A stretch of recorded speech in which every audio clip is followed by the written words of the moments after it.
The Sundance Film Festival starts on January 20th and runs for 10 days. During that time, Pure Nonfiction will put out 5 episodes interviewing filmmakers in the festival.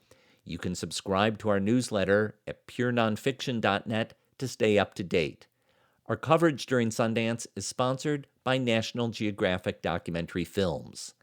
The Hollywood Reporter calls The First Wave breathtaking. One of the most important documentaries of all time, raves Music City Drive-In. Nominated for Best Documentary Feature by the PGA and winner of IDA's prestigious Pere Lorentz Award, director Matthew Heinemann's The First Wave spotlights everyday heroes inside one of New York's hardest-hit hospital systems during the first weeks of the pandemic. For your consideration for Best Documentary Feature, The First Wave, now streaming on Hulu. The documentary Fire of Love profiles the French couple Katia and Maurice Kraft, who devoted their lives to studying volcanoes until they perished from one. I speak with the film's director, Sara Dosa.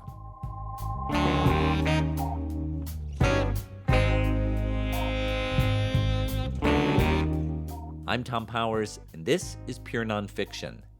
Katia and Maurice Kraft traveled the world documenting volcanoes. They took photographs and films, conducted scientific studies, wrote books, and encouraged governments to make plans for evacuation.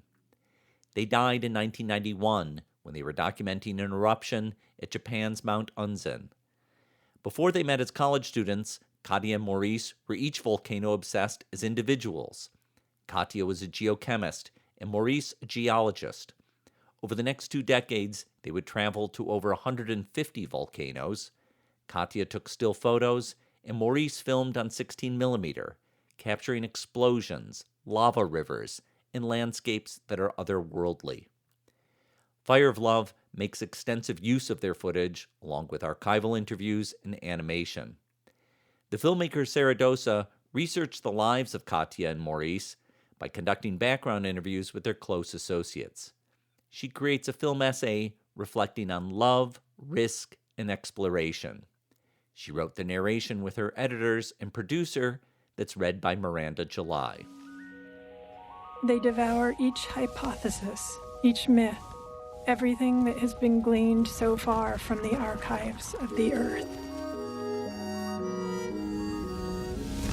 The truths, the fragments, the questions. They wonder what forms and reforms the world. To these mysteries, they long to get closer.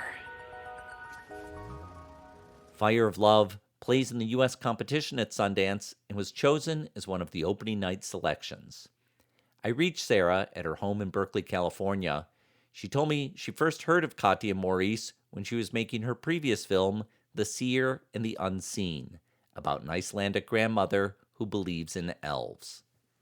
That film starts out with kind of this magic realist fable about the settling of Iceland. And we were looking for archival footage of volcanoes to tell that story that had kind of a sense of time and place and datedness. And we came across Katia and Maurice's footage. And the more we learned about them as time went on, the more we were just drawn to them as these fabulously fascinating characters.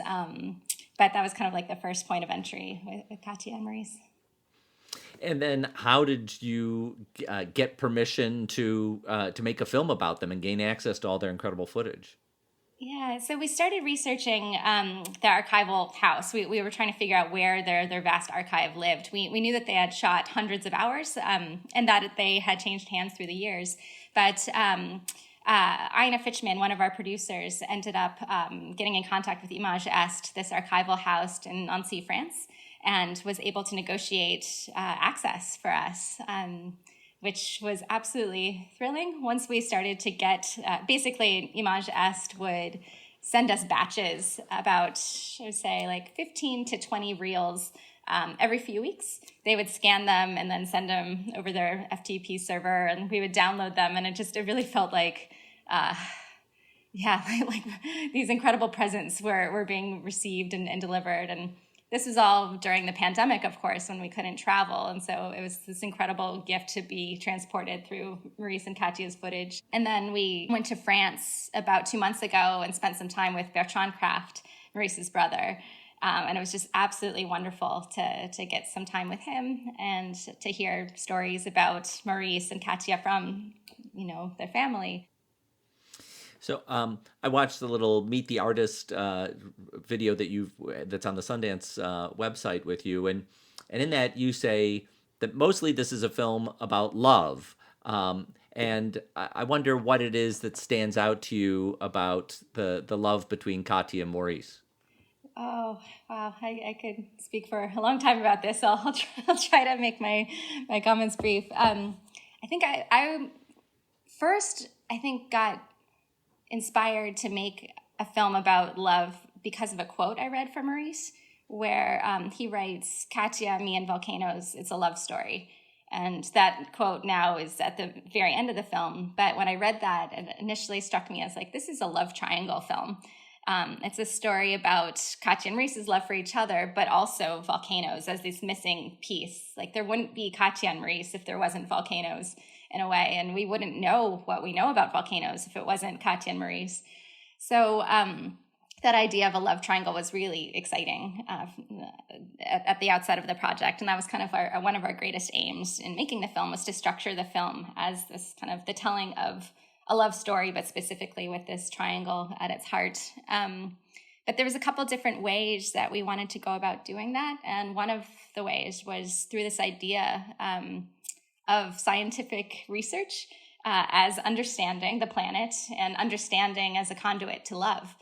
And so that's something in Maurice and Katya's quest, their whole life's journey is about trying to understand this massive force that to them ultimately it's unknowable. And that's something at every turn they think that they know volcanoes, but then something happens and they realize just how vast the mystery is, but they still go towards that. And that is love.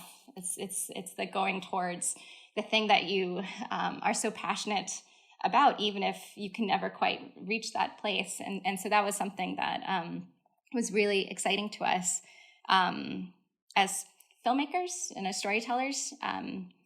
And it was just something, too, that felt so true to Maurice and Katya's spirit. They were just so absolutely in love, intoxicated and enchanted by the earth, that was something we really thought that kind of the narrative structures of a love story could bring, could help to really highlight that in a meaningful way. So in the voiceover of the film that's read by Miranda July, there's a line where she says, "As in love, there are mysteries. You fall hard for what you know and harder for what you don't." And I wonder, what are the mysteries about this story that that draw you in and maybe continue to fascinate you? Yeah, so there's a number of mysteries that really fascinated us, and thematically we were hoping that those mysteries could all kind of come together and resonate off each other. One of the mysteries is kind of the mystery of the archives and the mystery of trying to make sense of people's lives who have passed. For me, my past work as a director has been largely verite, and I've gotten to know my subjects in a very kind of personal way, and getting to listen to them, getting their active participation in the film has always been a really important part of my process. And in this film, Maurice and Katya passed away 30 years before we ever met them. And so as a team, we were really trying to figure out, how to listen to people who have passed, how to make sense of their story when there's so many discrepancies. In the film, for example, there's 3 different stories about how they met. And we don't quite know which one actually is true. And so that left a mystery. There's all of these pieces of their archive. We would get one reel, which would have 3 volcano shots, and then a shot of an iguana, and then a shot of a horse, and then a shot of Katya putting on a bracelet. And it's how do these things make sense? Throughout kind of researching their archives, we came into contact with all of these questions that really illuminated this fascinating life, but we couldn't quite make sense of it. And there was something beautiful in that mystery to us, which then, of course, in our minds dovetailed with the idea of volcanoes as this mystery. a science that's so remote and so challenging and so dangerous that very few people dare to go towards, and especially dare to go as close as Katya and Maurice did. So there's so much unknown about volcanoes, even though it's literally the lifeblood of our planet.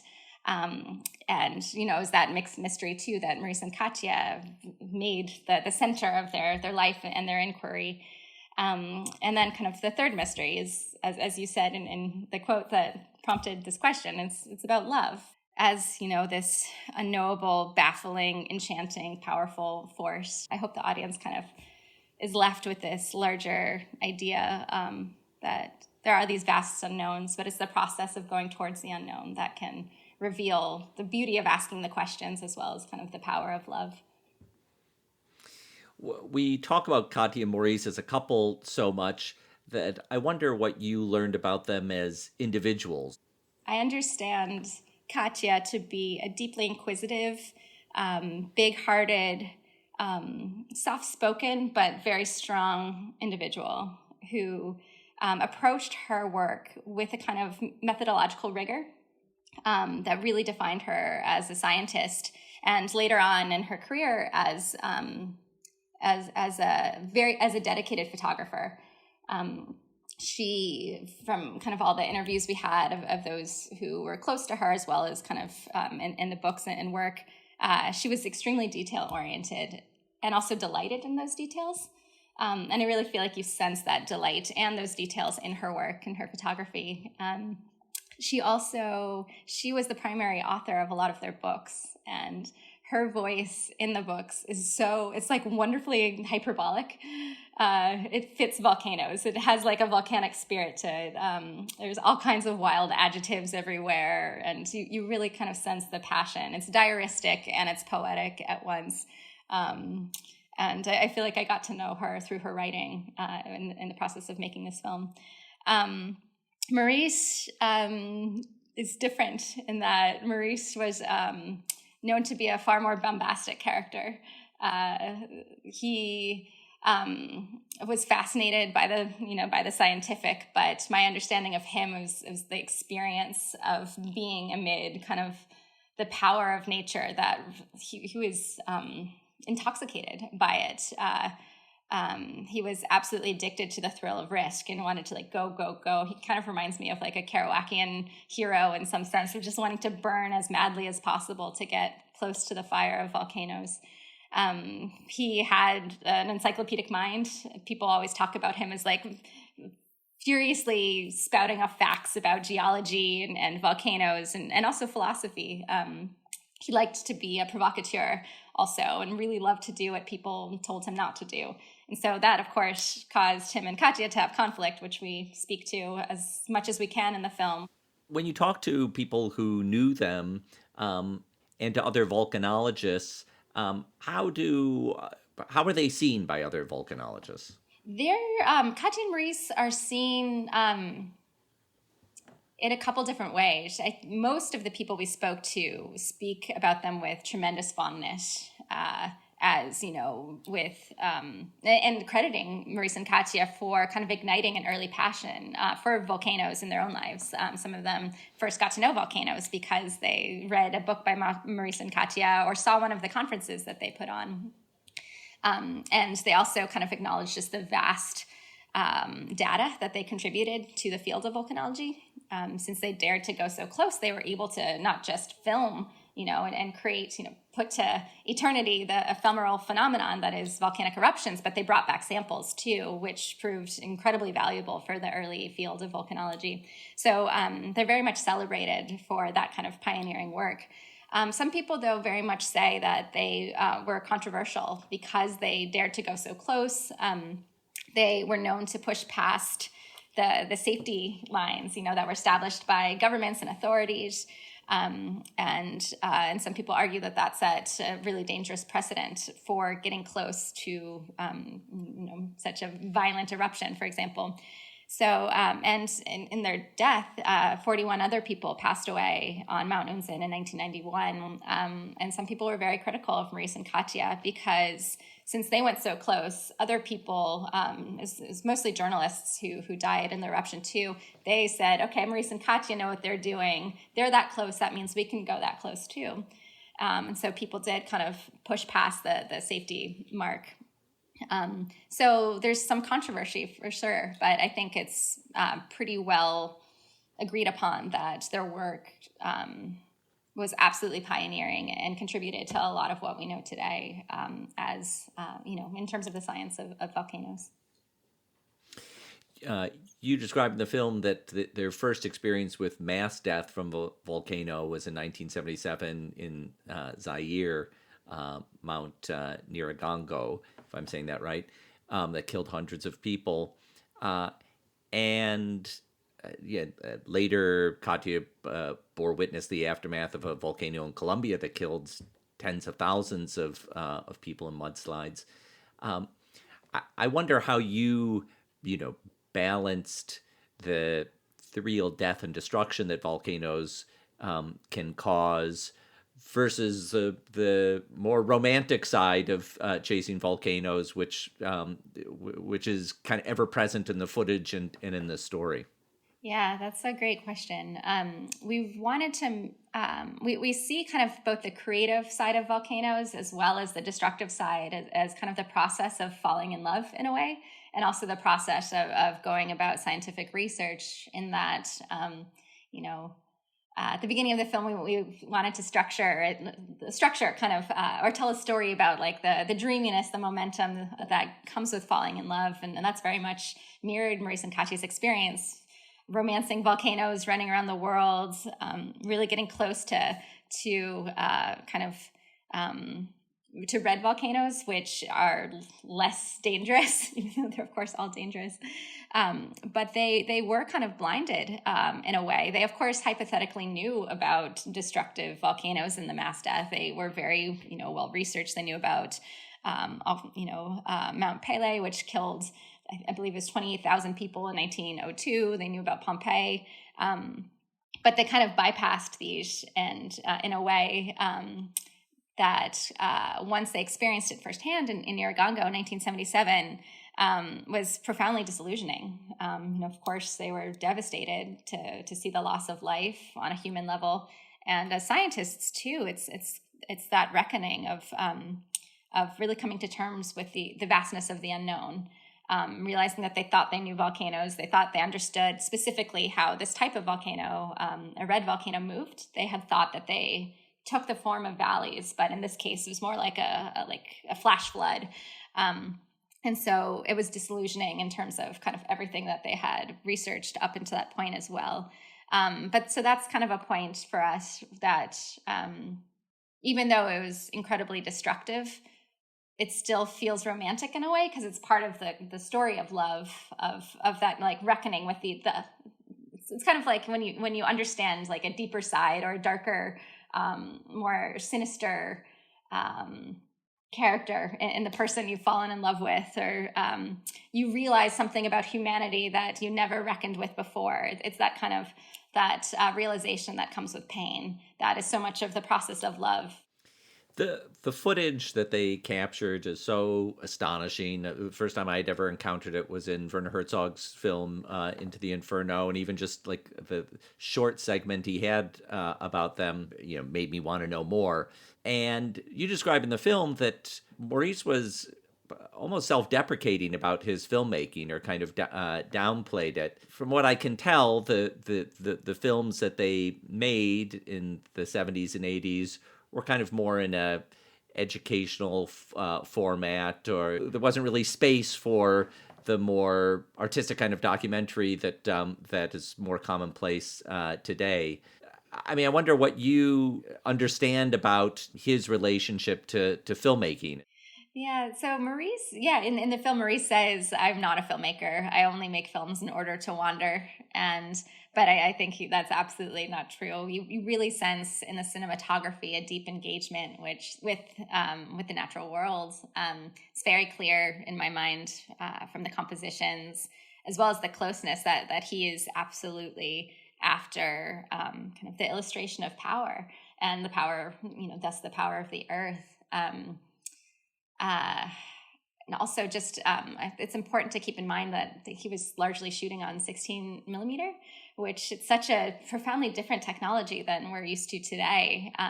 The level of setup that it required, the delicacy of setting up the shot, the fact that, you have this tiny window to imagine these vast landscapes. It took such precision and fluency with the technology that you had to be a craftsperson in order to really work with it. So that really kind of helps me to even more put into perspective just kind of the level of detail and precision that went into Maurice's cinematography. A lot of his friends and collaborators would speak about his insatiable need to get the shot too, which is something we put into the film. He really had this sense of like he had to capture everything from every angle, and so he was always on the move. He was so kind of hungry, to grasp that one instant and to set it to eternity in a way that I feel like you can feel in his cinematography too. There's it might sound weird, but I like sense the hunger in it. Like I really feel like when I look at his compositions, there's a desire to like get as close as possible that I think is born out of that need to really cover every shot. And for Katya and her still photography, when she was a kid, actually, she loved painting and fine arts and was quite a talented artist. And I feel like you see that actually in her still photography. There's absolutely beautiful and artistic compositions there that feel romantic and poetic and whimsical. So the two of them kind of really complement each other and just kind of the artistry that they bring to the craft. I want to ask you about writing the script for this because you're not afraid to be a little philosophical, a little poetic in the script writing. What was that process like? Yeah, it was wonderful. So I wrote it with my producer Shane Boris and my two editors, Aaron Casper and Jocelyn Chaput. We always knew we needed a narrator for this film because one of the great challenges of making this film was that, again, there were so many unknowns. There was no sound, for example, to any of the 16 millimeter footage. And so special, actually, shout out, I should say, to Aaron and Jocelyn, our editors, because they created these whole soundscapes before we even got to the sound mix, which was such an important part of our process. But we knew we needed a narrator, and we needed to figure out how we were going to develop kind of that voice. We first, let's see how to describe the writing process. Shane Boris, one of my producers, and I we decided to have kind of a writing retreat where we first kind of created this whole outline for the film, which was very much kind of in line with like the telling of a love triangle story, which was a fabulously fun and kind of, I felt like we really kind of created the map for the film in that early writing retreat. And we started contemplating what the voice of the narrator would be.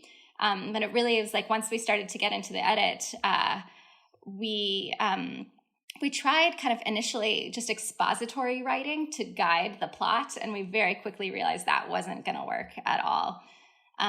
We were inspired by a lot of French New Wave films, which kind of formed the cultural landscape that Maurice and Katya came of age in, and specifically kind of the narration in films like Jules and Jim, the narration in Sans Soleil, which is very different than Jules and Jim, but really poetically engages these themes about time and place and love.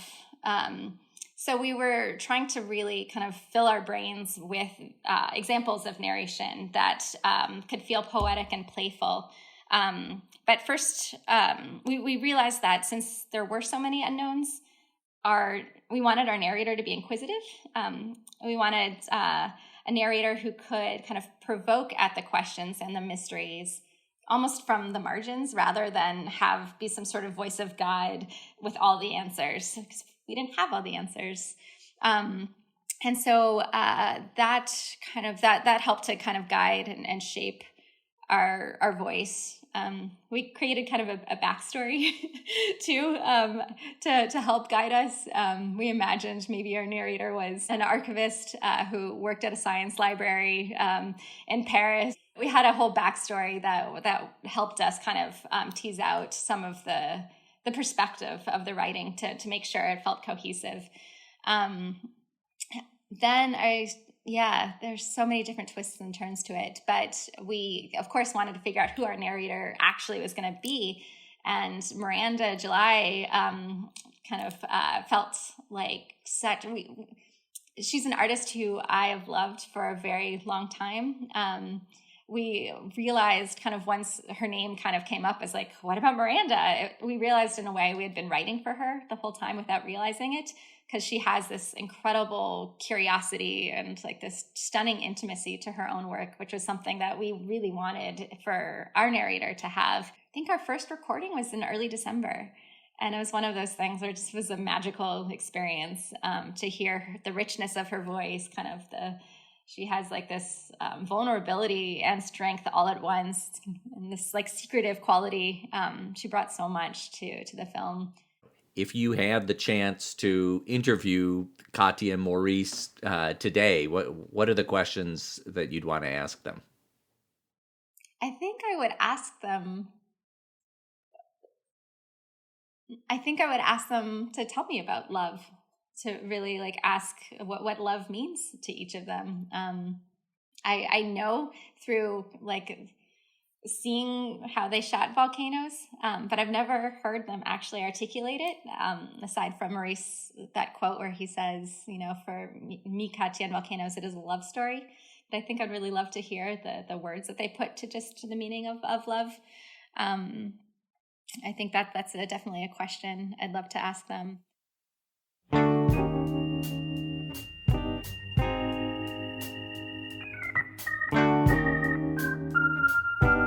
I want to thank Sara Dosa for speaking with me.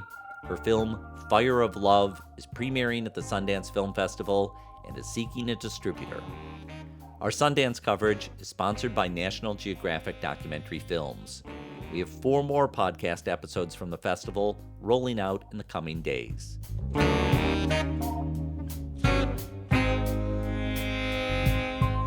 Thanks to our team, series producer Hannah Norden-Swan, and web designer Cross Strategy. Our theme music is composed by Andre Williams, and our executive producer is Raphael Nahausen. You can follow us on Twitter, Instagram, and Facebook at Pure Nonfiction. I'm Tom Powers. You can follow me on Twitter at THOM Powers. You can read our show notes and sign up for our newsletter at purenonfiction.net.